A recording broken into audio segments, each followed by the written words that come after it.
नमस्कार दादा. नमस्कार. काय नाव तुमचं? माझं नाव जितू कुबिटकर, भंडाऱ्याहून आलो. भंडाऱ्याहून आले.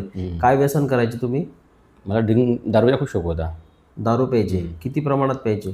तरी भरपूर प्रमाणात, म्हणजे सकाळपासून तरी प्यायचो मी. सकाळपासून प्यायचे. किती वर्ष झाली दारू पित होते? दारू कोरोनापासून 4-5 वर्ष झाले, जास्त झाले. कोरोनापासून 4-5 वर्ष. आणि काय काम करता तुम्ही? मी सेल्समॅन आहे. दारू पिण्याचं कारण काय? दारू प्यायचं कारण काहीच नाही, असंच सवय लागून गेली. मग सुटत का नव्हती? बाहेर फिरायचं काम होतं, मग वाटायचं केलं बा आहे बा, थकलो घेऊन घ्यायची. थकलो म्हणून दारू प्यायची. हां. बरं. आता महिन्यापासून चांगलं वाटतंय का? आता 1 वर्षापासून दारू नाही पिली. इथपासून ट्रीटमेंट सुरू आहे, हां. नाही पिली. कसं वाटतंय मग? ठीक आहे वाटतं ना, आता वजनही कमी झालं माझं हां. आणि झोप पण छान येते, भूक पण चांगली लागत आहे. अच्छा. पहिले वजन वाढलं होतं?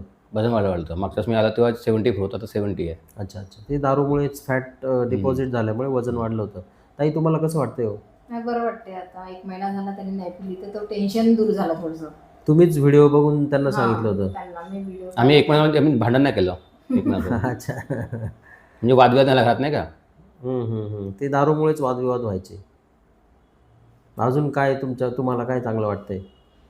नाही, ते आता कसं दारू सुटल्यामुळे कसं कोणत्याच गोष्टीचं टेन्शन राहत नाही की नाही आल्यावर ऑफिसमधून आल्यावर कशी राहील, का राहील, संध्याकाळ कशी जाईल, मग घरातले कामं, काही मार्केटचं काम आहे ते प्रॉब्लेम सॉल्व्ह झाले.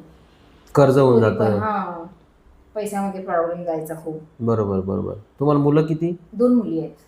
बघा मित्रांनो, इतक्या दुरून आले भंडाऱ्याहून आणि स्वतःचा फायदा करून घेतला आणि आता त्यांना स्वतःचा अनुभव पण आहे की चांगलं वाटतंय. ठीक आहे, धन्यवाद. असेच व्यसनमुक्त राहा.